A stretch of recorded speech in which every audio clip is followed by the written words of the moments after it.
Je suis le frère Ruchel, pour ceux qui ne me connaissent pas. Je ne sais pas s'il y en a qui me connaissent pas ici, sinon c'est... Ouais. Je suis un frère dans le Seigneur, membre du royaume de Dieu. J'étais à Accra, j'ai évolué à Accra, je me suis converti à Accra, j'ai donné ma vie au Seigneur à Accra. À l'époque, j'étais catholique. Après, j'ai dû quitter l'église catholique suite à certaines choses que je vivais. Voilà. J'étais comme tous les jeunes, hein, dans le péché, dans l'ivrognerie, je buvais beaucoup. J'étais dans l'alcool, tout ça. Dans la fornication, je faisais du rap aussi. J'ai fait du rap de 2002 à 2009. Et étant dans ça, au bout d'un moment, c'était en 2009, j'ai commencé à vivre des apparitions démoniaques. Donc ça m'a choqué parce que je n'avais jamais vécu ça. J'ai commencé à avoir des démons. Une fois, j'ai vu un démon comme ça. Il faisait, je pense, 23 heures, je rentrais chez moi. Donc je me disais que c'était un homme de loin, mais plus je m'approchais, plus je réalisais que c'était un esprit. Donc j'ai vu, on s'est vu, j'étais hypnotisé, j'étais bizarre. Mais c'est le nom de Jésus qui m'a sauvé ce soir. Amen. Donc après cette expérience, j'ai une autre fois vu des démons, je dormais et j'ai été attaqué. Et j'étais allongé sur un lit, sur le ventre. Et donc j'ai vu 3 personnes venir, une personne attraper mon bras droit, une autre mon bras gauche, et une autre personne qui s'apprêtait à m'enfoncer quelque chose par le dos. Je sentais que je partais.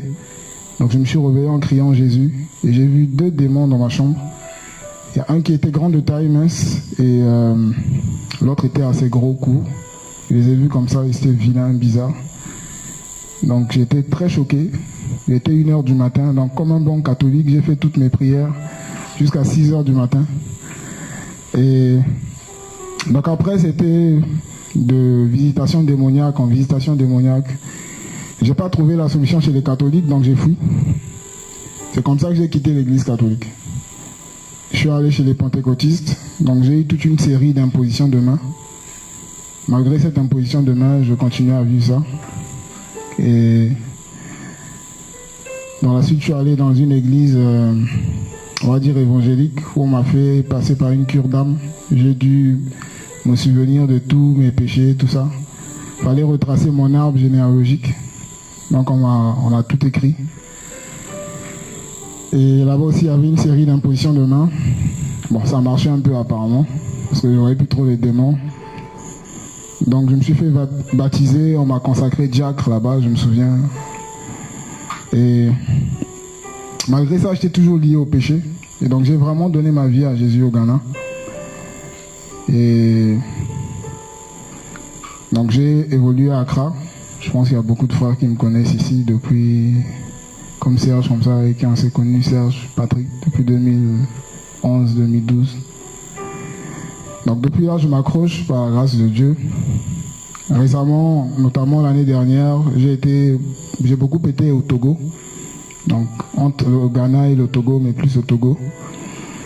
Et donc là, je m'apprête à rentrer au Congo. Je suis du Congo-Brazzaville. Donc pour une nouvelle aventure avec le Seigneur. Et vu que le Congo et la Côte d'Ivoire, c'est pas Accra, Abidjan. Donc j'ai bien voulu passer, dire au revoir à tout le monde.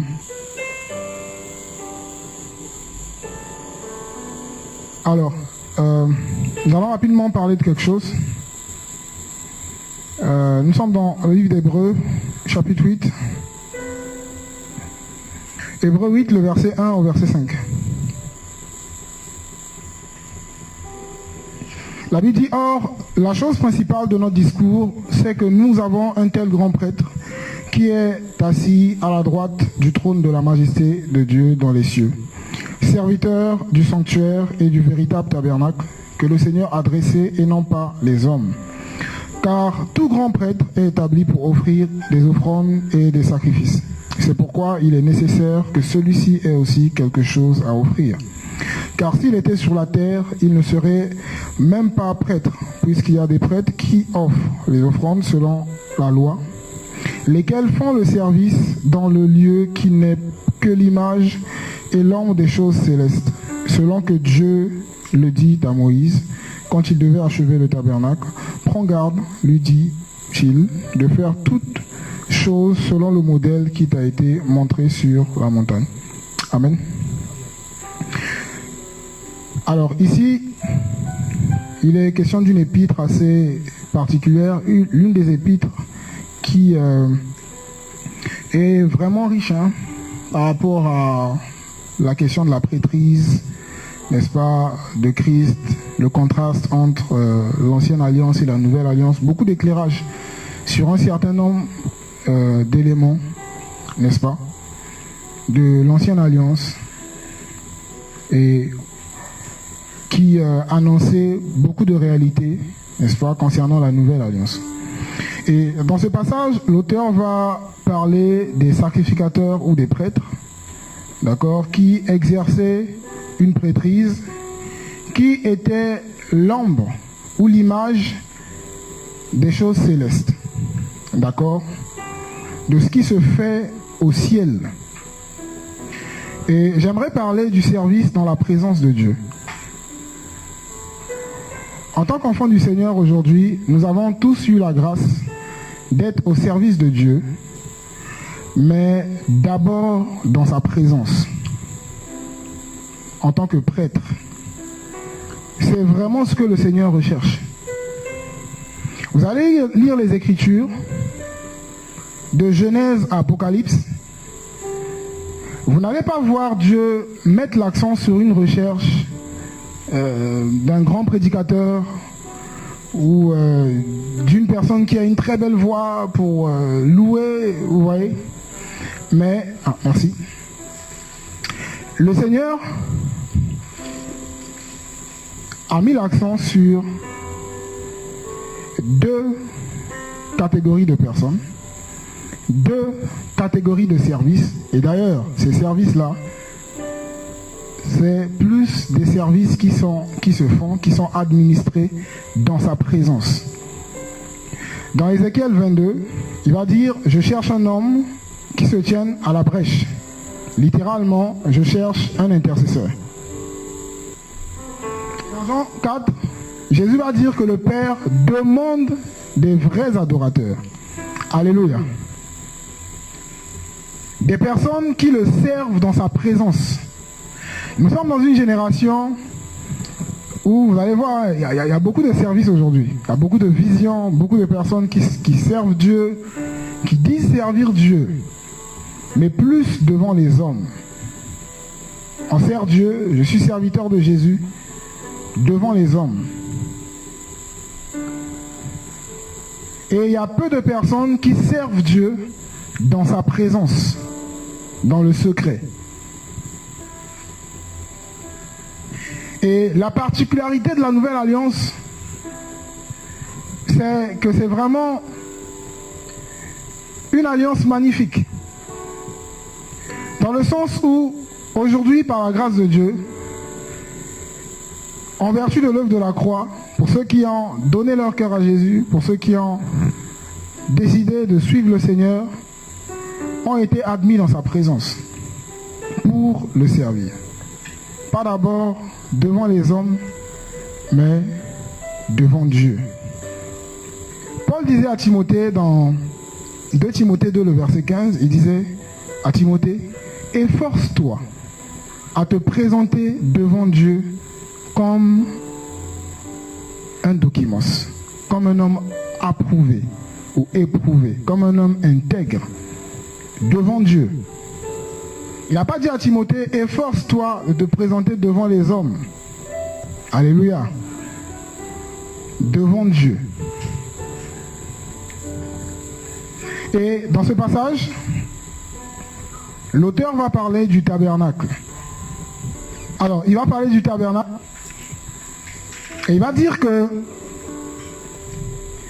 le tabernacle de Moïse, dans lequel les sacrificateurs, c'est-à-dire les descendants d'Aaron, exercer la prêtrise, était une image du ciel. D'accord? Nous savons que d'après Exode, le chapitre 25, donc jusqu'à Exode 33 par là, donc on nous présente un peu la description du tabernacle. Et donc il y avait le parvis, il y avait le lieu saint et il y avait le saint des saints. Le tabernacle de Moïse était une image du ciel. Amen. Une image du ciel. Pourquoi? Parce que le tabernacle, Mishkan en hébreu, signifie lieu d'habitation ou demeure. D'accord? Le tabernacle, c'est un lieu d'habitation ou une demeure. Et nous savons que le ciel est la demeure de Dieu. Notre Dieu est au ciel et il fait ce qu'il veut. Amen. Et ce tabernacle avait 3 parties.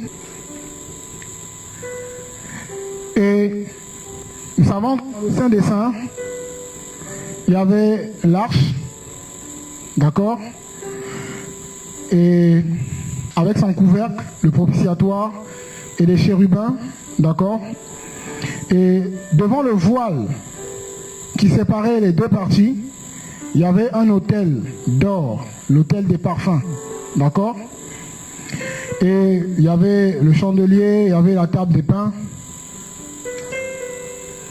il y avait la cuve d'airain dans laquelle il y avait de l'eau.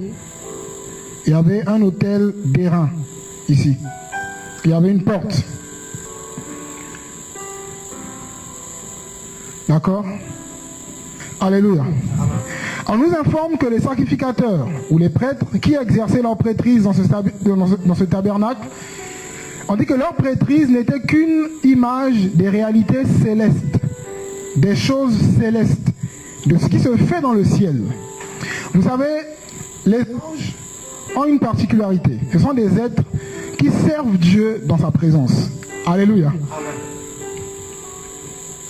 C'est vrai que certains interviennent comme Gabriel dans les Écritures, il va donner une réponse, il repart, mais ils sont constamment dans la présence de Dieu. Ils servent le Seigneur dans sa présence. Ils sont avec lui. Vous voyez? Et donc ce tabernacle n'était qu'une image. Parvis, il y avait une porte, l'autel d'airain, la cuve d'airain, une autre porte, il y avait le chandelier, la table, l'autel des parfums en or et l'arche. Alors, le tabernacle que Moïse avait bâti par la grâce du Seigneur, selon le modèle qu'il avait vu, nous présente aujourd'hui pour nous, peuple de Dieu de la Nouvelle Alliance, une double réalité. Premièrement, l'œuvre de Jésus à la croix, ce que Jésus a fait. Et deuxièmement, l'expérience de notre vie avec le Seigneur. D'accord? Comment être admis dans la présence de Dieu? Ce soir, nous allons parler un peu de l'adoration. Amen. Et demain, si Dieu nous fait grâce, on va un peu parler de l'intercession, de l'intercesseur, on va aller un peu dans les détails, d'accord, par rapport à ce caractère, par rapport à cet aspect du service. Donc une double réalité. L'arche de Dieu, cette arche était une image du trône de Dieu. Pourquoi? L'arche était faite à base de bois d'acacia et recouvert d'or. Recouvert d'or. Et donc c'était un coffret recouvert d'or. Et il y avait le couvercle et les chérubins, n'est-ce pas, qui avaient étendu leurs ailes. La Bible nous informe dans le psaume 80, précisément au verset 2, dans plusieurs autres passages, comme le psaume 99, le verset 1, que le Seigneur est assis entre les chérubins. Alléluia. Il est assis entre les chérubins. Et d'ailleurs, c'est sur l'arche que la gloire de Dieu se manifestait. D'accord? C'était une image du trône de Dieu. C'est vrai que l'arche parle aussi de Christ comme étant le Dieu véritable, avec l'or, et avec le bois d'acacia, ça parle de Christ comme étant le rejeton de David, donc l'unité de Jésus. D'accord? Mais l'arche parlait aussi, ou parle du trône de Dieu. Alors, on va prendre ensemble un passage dans le livre d'Apocalypse, le chapitre 8, pour voir quelque chose. Apocalypse 8, à partir du verset 1. La Bible dit, « Et quand il eut ouvert le 7e sceau, il y eut un silence dans le ciel d'environ une demi-heure. Et je vis les 7 anges qui se tiennent devant Dieu, et 7 trompettes leur furent données. Et un autre ange vint et se tint devant l'autel, ayant un encensoir d'or, et plusieurs parfums lui furent donnés pour les offrir avec les prières de tous les saints sur l'autel d'or qui est devant le trône. » Alléluia. Dans l'arche de Moïse, il y avait l'autel d'or ici, ou l'autel des parfums, d'accord? Il y avait le voile qui séparait, et l'arche. Aujourd'hui, le voile a été déchiré. Amen. Il n'y a plus de voile. Et donc, l'autel se trouve devant l'arche. Alors l'arche, c'est le trône. Alléluia. Jean arrive au ciel et il voit cette réalité. Il voit un autel de parfum, comme dans le tabernacle de Moïse, et il voit l'arche. Il voit le trône. Il voit l'autel devant l'arche. Il voit l'autel devant le trône. Pour servir Dieu dans sa présence, il faut être un sacrificateur, on est d'accord? Mais un sacrificateur, c'est d'abord une identité que Dieu nous donne. Avant que ce soit un mode de vie, hein. C'est une identité. Je suis un sacrificateur. Alors, comment est-ce que Dieu donne cette identité de sacrificateur aux hommes? Bien sûr, il faut respecter le processus. Il faut passer par la porte, qui est Jésus. Passer par la porte, c'est quoi? C'est écouter l'évangile, c'est obéir à l'évangile. Alléluia. Jésus dans Jean 10, qu'on va prendre.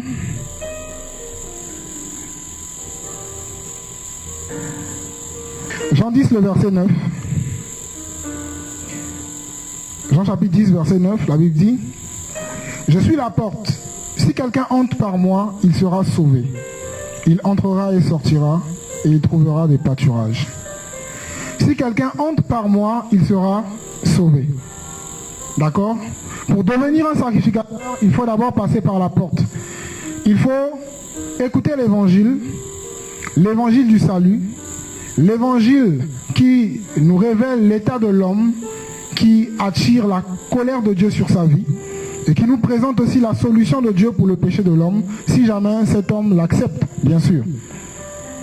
D'accord? L'évangile qui condamne le péché, qui expose le péché, et qui présente la solution par l'amour de Dieu. D'accord? Et une fois qu'on passe par la porte, qu'on accepte d'être sauvé, bien sûr, il y a l'autel d'airain. La croix. On est au bénéfice de l'œuvre de la croix. Pour entrer par la porte, il faut accepter l'évangile. On ne peut pas contourner pour grimper et sauter. Quand vous voyez les mesures de la clôture du tabernacle, c'était très haut. Ce n'est pas possible de tricher. On ne peut pas tricher avec le salut, on ne peut pas tricher avec cette identité de sacrificateur. Non. Tous ceux qui refusaient de passer par cette porte n'avaient aucun accès au tabernacle. Ce n'était pas possible. Vous voyez? Et on le verra. Lorsqu'on est admis dans la présence de Dieu, je vous dis, cette identité-là, c'est vraiment une conséquence de notre appartenance à Christ. On va le voir. Pour que plusieurs personnes aujourd'hui ont du mal à servir Dieu dans sa présence, c'est parce que les personnes ne sont pas sauvées, malheureusement. pour la plupart. Ils ne sont pas au ciel. Ils ne sont jamais passés par la porte. Quand on passe par la porte, automatiquement on rencontre d'abord la croix, la solution pour le péché. Les chaînes du péché sont brisées. Alléluia. C'est automatique, c'est pas après 2 mois, c'est pas après 3 mois, c'est pas après 4 mois. Si on dit que c'est après 2 mois, ça veut dire que la croix n'a pas été assez efficace pour résoudre le problème de l'homme. C'est automatique. Tu passes par la porte, tu acceptes l'évangile, les chaînes du péché sont brisées. La liberté t'est accordée. Et juste après l'autel des reins, il y avait la cuve des reins. Donc ici, c'est l'image de la sanctification. Amen. Tu acceptes l'évangile, c'est automatique. Hein? Tu es au bénéfice de la croix, libéré du péché, lavé, nettoyé. Ah, c'est Ézéchiel 36. Une purification totale. D'accord? On va prendre un passage dans Hébreux le chapitre 10, le verset 22. À partir du verset 19 même. Hein. Hébreux 10, 19, la Bible dit: ainsi donc mes frères, nous avons la liberté d'entrer dans le Saint des Saints au moyen du sang de Jésus, qui est le chemin nouveau et vivant qu'il a inauguré pour nous à travers le voile, c'est-à-dire sa propre chair. Et ayant un grand prêtre établi sur la maison de Dieu. Verset 22.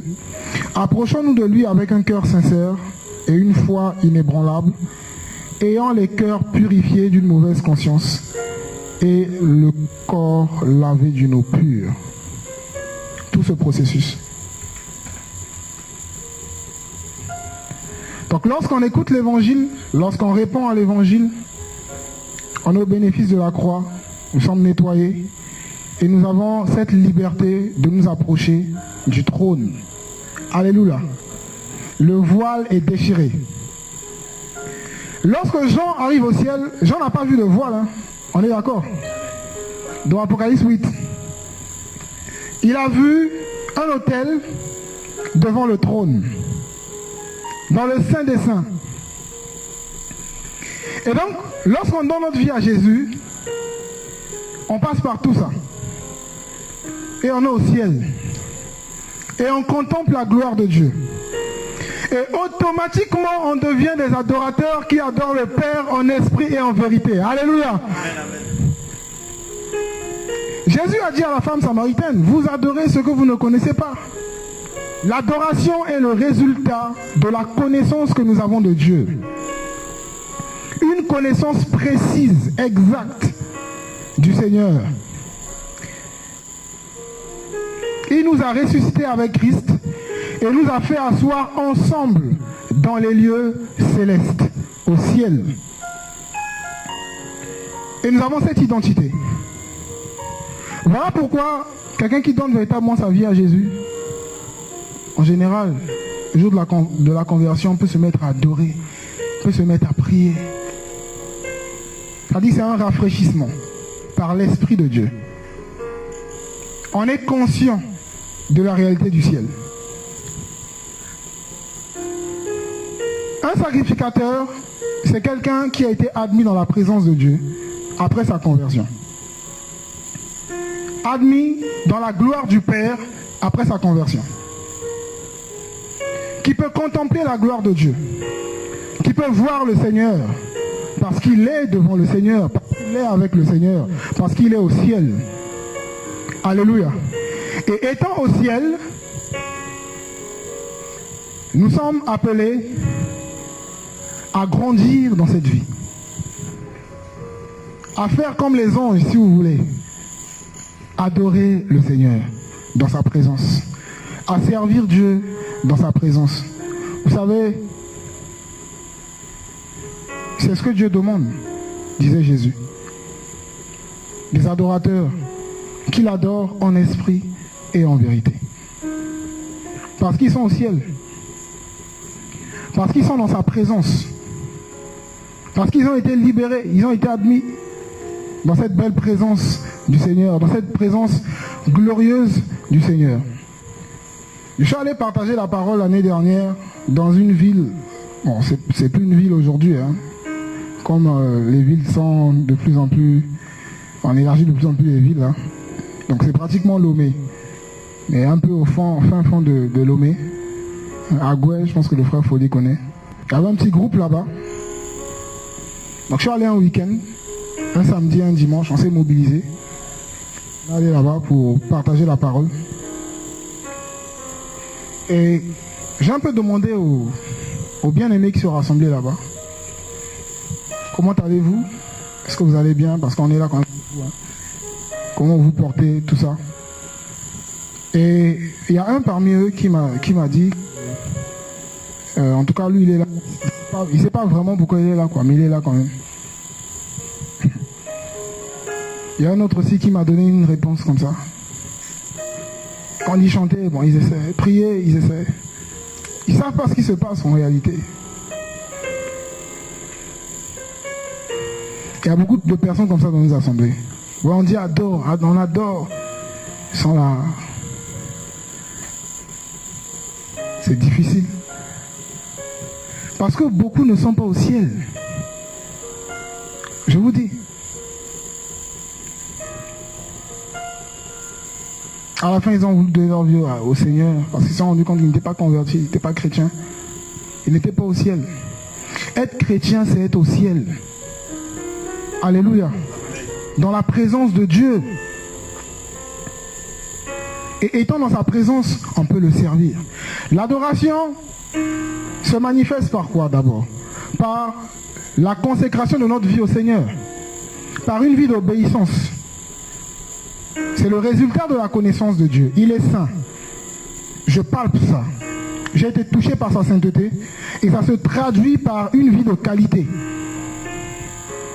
Personne ne va me dire que le mensonge c'est un péché. Que la musique du monde c'est un péché. Je suis un adorateur. Alléluia. Ma vie est changée. Moi je faisais du rap. J'écoutais le rap français, tout ça, j'aimais ça. Quand j'ai donné mon cœur à Jésus, personne ne m'a dit que le rap c'était mauvais. J'ai tout mis de côté. Parce que je suis devenu un adorateur. Alléluia. J'avais été touché par la nature de Dieu. Une vie de consécration a commencé à découler. J'avais laissé quelques copines au Congo là. Une à qui j'ai promis le mariage. Et une, je courais après une là. Tout ça, donc il fallait tout régler. Personne ne m'a demandé de le faire. La vie de Jésus avait commencé à me toucher, à m'affecter parce que j'avais été admis dans sa présence. L'adoration commence par là. Le sacrificateur, c'est quelqu'un qui a une vie de qualité. Une vie consacrée. Servir Dieu dans sa présence, c'est être obéissant à Dieu d'abord. Alléluia. Lui obéir. Pratiquer sa parole. Consacrer entièrement sa vie à Dieu. Et je vous dis, il n'y a aucun homme qui est allé au ciel et qui est resté le même. C'est pas possible. Je ne sais pas comment vous expliquer ça. La touche du Seigneur est particulière. Lorsqu'on écoute l'évangile, lorsqu'on accepte l'évangile et qu'on est admis au ciel, notre vie va obligatoirement changer. Elle va changer parce que Dieu va nous donner une nouvelle identité, l'adorateur, celui qui consacre sa vie au Seigneur, celui qui obéit à Dieu, celui qui pratique la parole de Dieu, celui qui consacre toute sa vie à la volonté de Dieu. Ça commence par là. Ça, c'est l'identité d'adorateur. Et le service dans sa présence débute à ce niveau. Et c'est d'abord ce que Dieu recherche. Des personnes qui vont le servir comme ça. Dans sa présence. Pierre, dans sa première épître, dira, je pense que c'est dans le 2e chapitre, on va le prendre. 1 Pierre 2. Voilà, à partir du verset 1, la Bible dit: ayant donc rejeté toute méchanceté et toute espèce de fraude et d'hypocrisie et d'envie et toute diffamation, désirez ardemment, comme des enfants nouveau-nés, le lait spirituel et pur, afin que vous croissiez par lui. Verset 3, qui nous intéresse. Si toutefois, vous avez goûté combien le Seigneur est bon. C'est une conséquence. Si, il y a une condition. Toutefois, vous avez goûté combien le Seigneur est bon. Quand on goûte combien le Seigneur est bon, on renonce à beaucoup de choses. Alléluia. Qu'est-ce qu'il dit? Ayant rejeté toutes ces choses-là. Si toutefois vous avez goûté combien le Seigneur est bon. Et lorsqu'on est admis au ciel, on goûte à la sainteté de Dieu, à la bonté de Dieu, à l'amour de Dieu. On est touché par la vie du Seigneur et rien d'autre ne nous intéresse. C'est-à-dire, il n'y a pas de plus grand sacrifice à faire, quoi. Le sacrifice de Jésus nous suffit. Alléluia. On abandonne tout. Et je vais ajouter quelque chose, de façon radicale. Parce qu'on a goûté, on a vu que le Seigneur est bon. Donc des personnes qui servent Jésus dans sa présence, dans l'adoration, ce sont des hommes et des femmes qui ont goûté, qui ont vu à quel point le Seigneur est bon. Combien le Seigneur est bon. Vous voyez? Et c'est un mode de vie. Donc plus nous serons au ciel, plus nous serons en communion avec le Seigneur, plus nous allons grandir dans l'adoration, dans la consécration. Et c'est vrai que cette adoration peut aussi se manifester par l'expression de la disposition de notre cœur, ce que nous voyons par rapport à la sainteté de Dieu. Seigneur, tu es saint, parmi les dieux qui est comme toi. Tu es magnifique en sainteté, tu es magnifique en sainteté, tu es magnifique pendant 1 heure. C'est pas la monotonie. Les anges au ciel, ils ne cessent de dire saint, saint, saint. Tu es magnifique. Et Dieu agrée, pourquoi? Parce qu'à la base, il y a une vie de sainteté. Il y a une vie consacrée, il y a l'obéissance. Vous voyez? Et le Seigneur recherche des hommes et des femmes comme ça, sanctifiés et qui peuvent libérer un bon parfum. Vous voyez?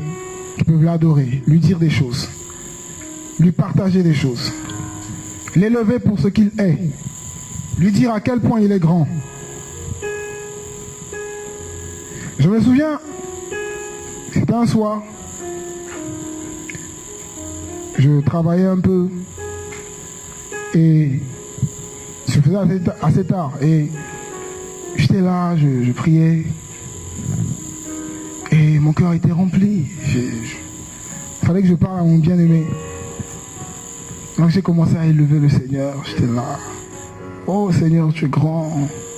J'ai commencé à adorer le Seigneur. Et au bout d'un moment, je n'arrivais plus à prier en français. Je commençais à parler des langues. Et c'était je me suis retrouvé à terre. J'étais au ciel, les frères. Alléluia. L'atmosphère était terrible. J'ai adoré mon bien-aimé. Dieu t'a adoré en français. Ouf. Je suis resté là pendant plus d'1 heure. Je n'ai pas prévu faire ça. J'étais avec un frère ce jour-là. Il était venu me rendre visite à Lomé pour gérer quelque chose, quoi. Le frère Gérald. Il était dans sa chambre, il dormait là, donc je l'ai réveillé. J'étais au ciel, je vous dis. J'ai parlé des langues bizarres, des langues africaines. C'était grave. Ça dit la maison était dangereuse ce soir-là. Le lendemain, je l'ai vu, il me dit, ah, vraiment hier, tout ça, mon gars, j'étais au ciel. Je sais pas ce que j'ai dit. Il dit, lui, il priait pour que Dieu lui donne l'interprétation. Il dit, je parlais avec des anges. Je vous dis, j'étais là, c'est comme si, ça dit, ma bouche était, c'était terrible. Je disais des choses, j'ai parlé des langues bizarres, comme si j'ai tenté d'échanger avec quelqu'un. C'était terrible.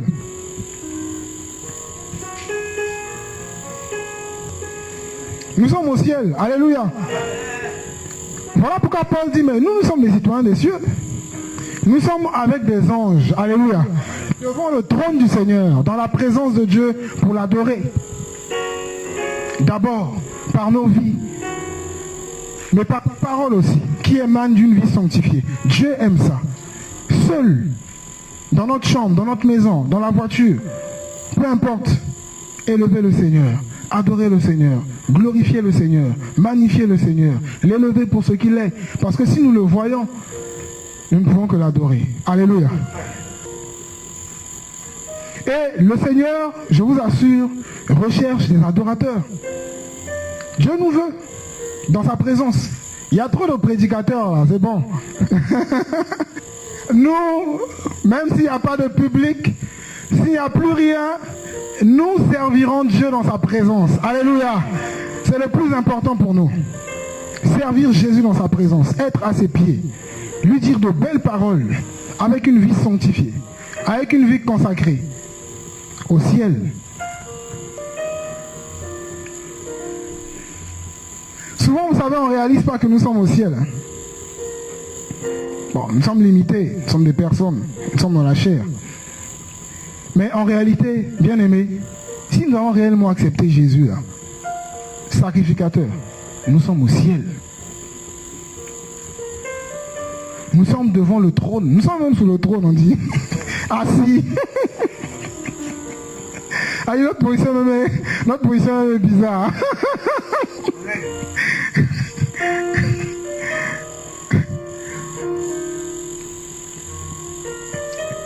Mais je veux dire, frère, nous sommes vraiment au ciel.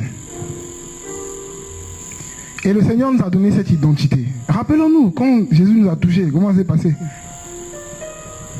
Comment est-ce que notre esprit a été rafraîchi? Comment est-ce qu'on a commencé à voir les choses autrement? Autrement, parce que la présence de Dieu nous a touchés. La sainteté de Jésus nous a touchés, nous a impactés, nous a changés. Vous voyez?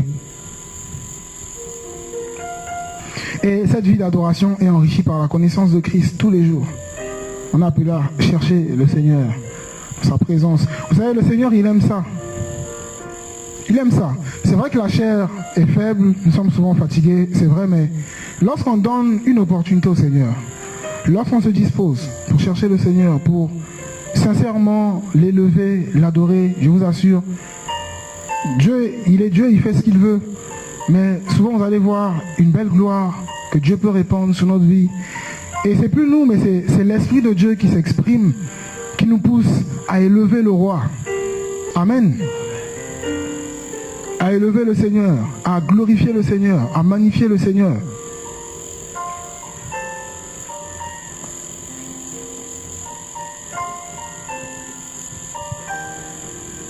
Le service dans la présence de Dieu. Donc tout ce que ces sacrificateurs faisaient à l'époque était juste une image de ce qui est fait au ciel, de ce que nous sommes aujourd'hui, nous peuples de la Nouvelle Alliance, appelés à faire, à brûler des parfums devant le trône de Dieu. Brûler les parfums, nous offrir nous-mêmes comme des sacrifices, par une vie sainte, une vie d'obéissance. Vous voyez, élever le Seigneur, glorifier le Seigneur, magnifier le Seigneur. Alléluia.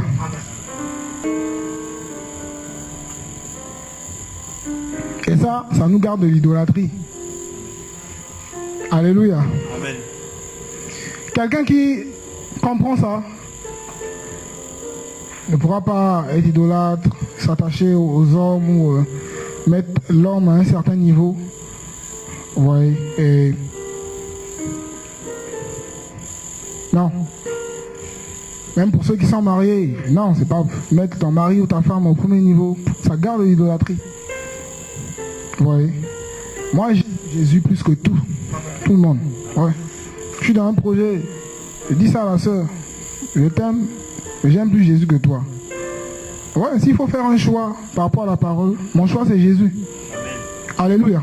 Elle le sait. Et elle le voit, parce qu'il y a des situations souvent pour lesquelles il faut trancher. Moi, je prends Jésus. Non. C'est Jésus. Ma relation avec Jésus, je ne veux pas que quelqu'un garde. Ce que Jésus a fait pour moi, aucun homme ne peut le faire. Aucun homme ne pourra le faire. Alléluia. Aucun. est la femme qui va aller se crucifier pour son mari? Moi, je n'ai pas vu ça encore.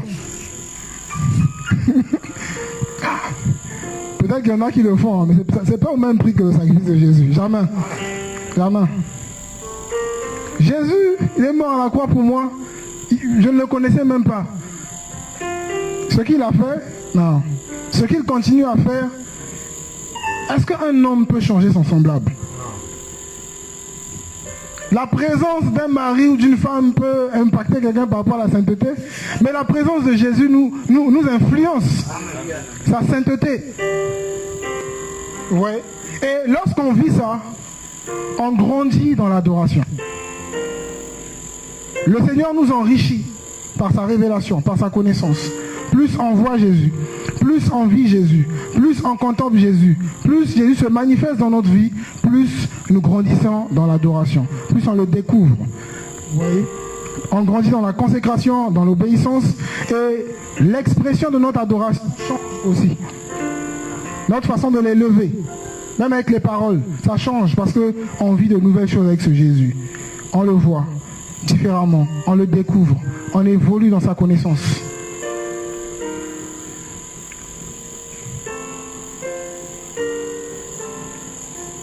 On grandit dans sa connaissance.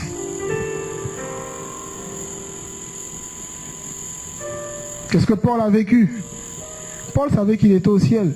Paul était un adorateur. Il connaissait Jésus. Et il pouvait l'élever. Consacrer entièrement sa vie à Jésus. Quand je vois ce qui se fait dans le monde aujourd'hui, comment est-ce que les hommes recherchent la gloire, veulent attirer les regards sur eux, je vois à quel point ces personnes ont arrêté de connaître Jésus. Parce que je vous assure, plus on côtoie le Seigneur, plus on est à lui, plus on veut seulement le glorifier. Oui.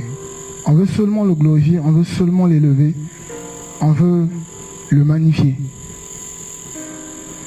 Moi, la gloire ne m'intéresse pas. L'argent ne m'intéresse pas. Je dis ça aux frères. Ça ne m'intéresse pas du tout. Je dis à certains frères, vous voyez, les missions qui sont organisées avec nos bien-aimés, et en général, lors de ces missions, vous allez voir beaucoup de choses et beaucoup de personnes qui aiment certainement le Seigneur, mais qui, à cause de l'immaturité, veulent manifester une forme de maturité spirituelle, se démarquer, vouloir faire des choses pour être vu des hommes. Alléluia. Je parle en connaissance de cause, même s'il n'y a pas d'amen. Vous savez ce que je dis? Amen. Parce qu'on veut être vu des hommes. Vous voyez? Et je me souviens, une année, il y avait une mission, c'était au Ghana. Et il y a des missionnaires de Paris qui étaient là. Et il y a un missionnaire qui venait d'ailleurs, qui avait forcément voulu montrer qu'il avait la grâce dans l'enseignement, que lui aussi il enseignait, voulu rassembler des gens, tout ça. Vous voyez, c'était tellement palpable, son orgueil. Pourquoi? Moi, lorsque je venais souvent en mission ici, là, vous allez me voir. Vous n'allez pas me voir pour rassembler les gens, pour partager, hein, ou bien, depuis qu'il y a les missions en 2015, 2016, 2017, je suis dans mon coin. Je vous dis, dernièrement, Samuel m'a dit, les pasteurs de divorce sur la foi, elle a dit non. Pourquoi? On vient pour apprendre, on vient pour recevoir du Seigneur, on vient pas pour être vu d'un homme. Non, ça ne nous intéresse pas. Alléluia. Ça ne nous intéresse pas. Nous sommes tous des frères, nous ne sommes rien. On veut apprendre de Jésus. C'est Jésus qui nous intéresse. Ce que les hommes peuvent dire, tout ça, ça ne nous intéresse pas. Parce que la grâce est trompeuse. Nous ne sommes que de la poussière entre les mains du Seigneur. On n'a même pas fini d'être façonné. On n'est même pas encore arrivé quelque part. Ce qui nous intéresse, c'est Jésus. C'est la gloire de Jésus. C'est l'approbation de Jésus. C'est tout ce qui nous intéresse. Les paroles des hommes, l'approbation des hommes, tout ça là. Les mêmes hommes qui peuvent te donner les paroles aujourd'hui là, sont les mêmes qui vont encore te descendre demain. Je vous dis, ça ne m'intéresse pas. Ça ne nous intéresse pas. Ce qui nous intéresse, c'est le Seigneur. C'est Jésus. et sa présence et son approbation et son amour dans nos cœurs pour aller au ciel, pour finir avec lui. Alléluia. Donc, plus on connaît Jésus, plus on est attaché à cela. Moins on recherche à attirer les regards des hommes sur nous. Ah, ça ne nous intéresse pas. Mais moins on est dans la présence de Jésus, plus on va vouloir que les hommes nous regardent. Comme Saoul. Vous voyez? Et on fait beaucoup d'erreurs. Et le service dans la présence de Dieu, ça fait de nous des petits. Ça nous rend simples. Ça nous rend humbles parce que devant la grandeur de Dieu, tu vois à quel point tu n'es rien. Lui seul mérite l'adoration. Lui seul mérite l'honneur. Vous voyez? Et si tout le monde exerce vraiment sa prêtrise, ça va régler beaucoup de choses dans les nations. Ça va régler beaucoup de choses au milieu des enfants de Dieu. Ça va nous soigner, ça va nous réparer, ça va nous faire énormément du bien. Et d'ailleurs, ça nous fait du bien pour ceux qui le vivent un peu. Vous voyez? Donc le Seigneur nous appelle dans sa présence, dans l'adoration. Il nous appelle à le rechercher, à le contempler, à le découvrir, afin d'entièrement lui consacrer nos vies, n'est-ce pas? Et constamment être avec lui. Alléluia.